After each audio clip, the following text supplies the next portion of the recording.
अस्सलाम वालेकुम दोस्तों क्या हाल चाल है दोस्तों। आज हमारे पास एक इस्त्री आई है। इसमें मसला ये है कि ये बिल्कुल डेड है। जब हम इसको बिजली पे लगाते हैं तो इसकी कोई भी लाइट ऑन नहीं हो रही। तो आज हम इसको रिपेयर करने का तरीका बताएंगे। तो दोस्तों मैं आपको आज इस इस्त्री के जो जितने भी मुकम्मल फ़ाल्ट आते हैं मैं आपको एक ही वीडियो में इंशाल्लाह क्लियर कर दूंगा। आपने गौर से देखना है और हमारे चैनल को सब्सक्राइब ज़रूर कर लेना, क्योंकि मैं आपके लिए इस तरह की वीडियो बनाता रहता हूं।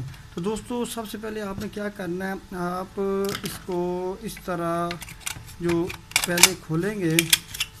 तो दोस्तों सबसे पहले मैं आपको बता दूं कि आपने इसकी जो वायर है ना, सबसे पहले आपने उसको चेक कर लेना है, ठीक है ना। अगर आपकी वायर ठीक है तो फिर तो मसला होगा आगे की इस्त्री के अंदर। अगर वायर आपकी ख़राब है तो इसका मतलब है आपका जो मसला है वो सिर्फ़ तार में ही है। बस आपने तार चेंज कर देनी इसकी, तो इस तरह आपका जो इस्त्री है डेड थी तो वो बिल्कुल ओके हो जाएगी। तो दोस्तों मैं अभी वायर खोल कर आपको चेक करवा देता हूँ कि आया कि वायर हमारी ठीक है या ख़राब है। तो आपने क्या करना है, आपने इस तार को आगे से जोड़ देना इस तरह, और आप सीरियस में लगाएंगे तो अगर लाइट ऑन होगी तो इसका मतलब है ये तार ठीक है। तो इसका सीरियस बोर्ड लाइट ऑन हो रही है, इसका मतलब ये तार बिल्कुल ठीक है। तो फॉल्ट जो हमारा वो इसके अंदर है। तो अब इसका जो शारा है छोटा उसको भी खोल देंगे। तो उसके बाद हम इसको साइड पे रख देंगे। इसके मेन स्क्रू जो है वो खोलेंगे। अब इसके हैंडल को इस तरह उठा लेंगे। तो दोस्तों आपने एक एक स्टेप को देखते जाना है ताकि आपको सही समझ लगे, ठीक है। तो उसके बाद आपने ये इसका कवर होता है, मेन कवर इसका जो हीट सिंक का कवर होता है। उसके बाद ये सिलाई होती है जिससे हमारी जो स्पीड है इस्त्री की इससे जब हम इसे आगे पीछे करते हैं तो इस तरह इस सिलाई के थ्रू हमारी जो स्पीड है वो कम या ज़्यादा होती है। ये सिलाई हमारी इस एलिमेंट जो होता है इसके ये थर्मोस्टेट होता है इसके ऊपर लगी होती है, और जिससे ये स्पीड हमारी कम या ज़्यादा होती है। तो अब हम इसको जो हीट सिंक है उसको खोल लेते हैं। तो इसके पेज खोल कर आपने इसको उठा लेना ऊपर। ये दोस्तों मैं आपको तरीके से बता रहा हूँ ताकि आप इस्त्री को खोलें तो फिर आपको खोलने का भी सही तरीका आना चाहिए। तो ये हीट सिंक इसका उठा लेंगे। तो इसके नीचे आगे है अब थर्मोस्टेट है। तो दोस्तों ये जो थर्मोस्टेट होता है अक्सर फॉल्ट इसमें आ जाते हैं। इसमें मसला ये आता है कि ये जगह आपको नज़र आ रही होगी, ये इसका जो पॉइंट होता है ना ये अक्सर जल जाता है या ये आपस में चिमट जाता है, या तो इस्त्री इससे शार्ट हो जाती है या बिल्कुल ये काम करना छोड़ देता है। तो हम क्या करेंगे इस पॉइंट को, क्योंकि मसला मेन आता है इसी थर्मोस्टेट के पॉइंट में, तो आपने क्या करना है आपने रेग मार लेना है और इस पॉइंट को अच्छी तरह आपने इसको साफ़ कर लेना है। अगर आप इस तरह आपने रेग मार के साथ साफ़ करना है। तो दोस्तों अगर आपके पास इसके रेती है तो रेती से भी आप इसको अच्छी तरह साफ़ कर सकते हैं। आपने इसको अच्छी तरह बिल्कुल साफ़ कर लेना दोनों तरफ से, पॉइंट को नीचे से भी साफ़ करना है और ऊपर से भी, ये जो ऊपर इसका जो लगा हुआ है, ताकि ये एक दूसरे पे जब टच होते हैं तो इसमें किसी किस्म की कोई चिंगारी वगैरह को मसला ना हो, ये बिल्कुल आसानी से इस तरह प्रेस हो जा करे। तो अक्सर जो हमारा मसला है वो इसी थर्मोस्टेट के इसी पॉइंट में ही आता है। आपने इसको अच्छी तरह साफ़ कर देना है। तो उसके बाद आपने ब्रश से इसकी अच्छी तरह सफाई कर देनी है ताकि इसमें कोई कचरा वगैरह या इसमें कोई बात का तो ऐसा होता है कि हमारी इस्त्री शार्ट लगती है। अगर हमारा हाथ लग जाए तो इससे ये होता है कि इसके अंदर कोई ना कोई पेज का टुकड़ा या कुछ ना कुछ लोहे वाली चीज़ गिरी होती है, जिसकी वजह से ये अक्सर हमें शार्ट भी इससे लगी जाती है। तो आपने इसको अच्छी तरह साफ़ कर लेना है। तो दोस्तों ये इसके बाद ये पॉइंट, हाँ मैं आपको यहाँ पे एक बात बताता चलूँ कि ये पॉइंट जो होता है ये चांदी के भी लग सकते हैं। अगर आप चांदी का पॉइंट लगवा लें असल चांदी का, तो ये आपकी इस्त्री जो है 8 से 10 साल तक पॉइंट का आपको मसला नहीं आएगा। तार कभी कभी जल जाए तो एक अलहदा बात है, लेकिन आपका ये पॉइंट है ये कभी भी ख़राब नहीं होगा। ये 8 से 10 साल तक बड़े आराम से आप इसको इस्तेमाल कर सकते हैं। जो ज़्यादा लोग इस्तेमाल करते हैं दर्जी हजरात, तो वो उनको चाहिए कि यहाँ पे चांदी के पॉइंट लगा लें, ताकि वो अगर जब 24 घंटे भी जब भी वो इस्तेमाल करते रहें तो उनको ये मसला नहीं आएगा इंशाल्लाह।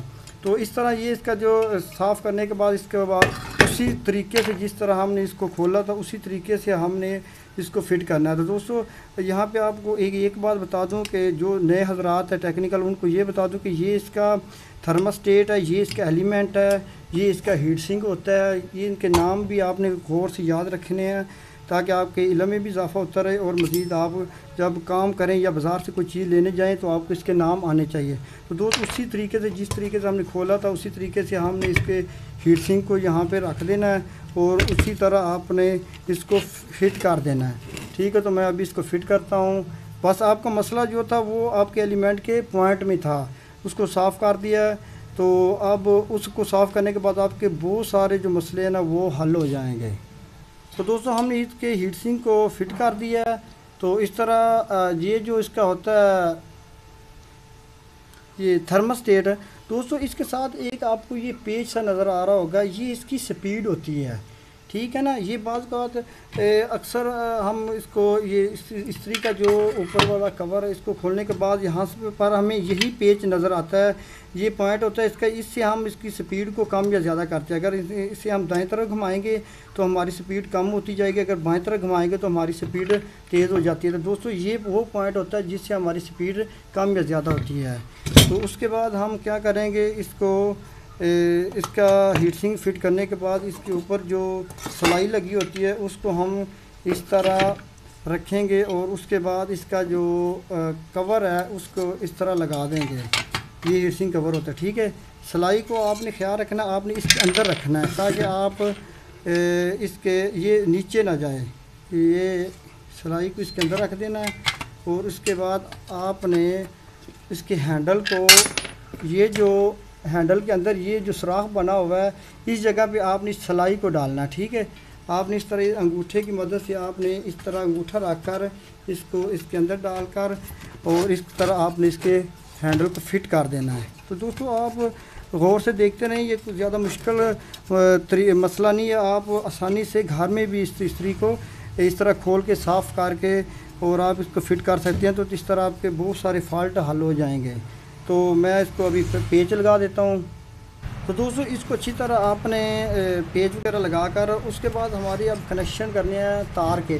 तो हमारी जो ये 3 पॉइंट हैं, तो दोस्तों अक्सर जो इस्त्री होती हैं उनके पॉइंट इस तरह होते हैं कि जो इसका राइट साइड वाला पॉइंट होता है और जो लेफ़्ट वाला यानी दाएं और बाएं वाला, यहाँ पे आपकी जो मेन AC 220 वो लगती है और जो उसका इशारा होता है वो आपके ये दाएं वाला और दरमियान वाला इस जगह पे लगता है। तो अक्सर इस्त्रियों के कनेक्शन इस तरह होते हैं। या आपने ख्याल रखना है कि आपने जब आपने कोई इस्त्री वगैरह की तार खोलनी है तो आपने उसकी पिक्चर वगैरह उतार लेनी है, अगर आपको इसका सही पता नहीं चलता था। अगर आपको वैसे पता है, अगर आपको वैसे इसके याद है कनेक्शन, तो फिर आपने आराम से यहाँ पे दोनों साइड वालों पे बिजली के कनेक्शन के दे देने हैं 220 वाले, और ये एक दाएं तरफ वाला और दरमियान वाला वहाँ पे आपने जो इशारा होता है उसके कनेक्शन कर देने हैं। तो दोस्तों मैं अभी कनेक्शन करके आपको दिखाता हूँ। तो दोस्तों अच्छी तरह आप देख लें, ये जो मेन बिजली है 220 वोल्ट, ये एक साइड में इसकी तारें लगा दी हैं। जो इशारा इसका होता है इसकी एक तार दाएं तरफ और एक दरमियान में। तो दोस्तों ये थे बिजली के कनेक्शन। और अब हम क्या करेंगे, इसकी स्पीड को चेक करेंगे। तो दोस्तों आपकी जो इस्त्री है ना वो एक पे यहाँ से इसकी स्टार्टिंग होनी चाहिए, ये 6 तक आपकी स्पीड होती है। अगर आप इस्त्री बहुत ज़्यादा गर्म हो रही है, कपड़े जल जाते हैं, तो आपने क्या करना है, ये जो पॉइंट लगा हुआ इस जगह पे इसको आपने दाएं तरफ घुमाना है, तो इससे स्पीड आपकी जो कम होती जाएगी। अगर आप इस्त्री स्लो है यानी कम कपड़े प्रेस करती है तो आपने इसको बाएं तरफ घुमाना है इसी पॉइंट को। तो इस तरह इस्त्री जो है ना ये आपकी बिल्कुल नॉर्मल होती जाएगी और इस तरह कपड़े नहीं जलेंगे। ठीक है दोस्तों, दाएं तरफ घुमाएंगे तो ज़्यादा यानी स्पीड कम होगी, बाएं तरफ घुमाएंगे तो स्पीड ज़्यादा होती जाएगी। तो आप अपनी मर्ज़ी के मुताबिक अपने काम के हिसाब से इसको एडजस्ट कर सकते हैं। तो दोस्तों ये थी आज की इस्त्री के हवाले से वीडियो। इसमें आपको बहुत ज़्यादा फॉल्ट जो है ना इंशाल्लाह क्लियर हो गए होंगे। तो उम्मीद है आपको वीडियो अच्छी लगी होगी। तो इसके साथ ही मुझे दी इजाज़त, अल्लाह हाफ़िज़।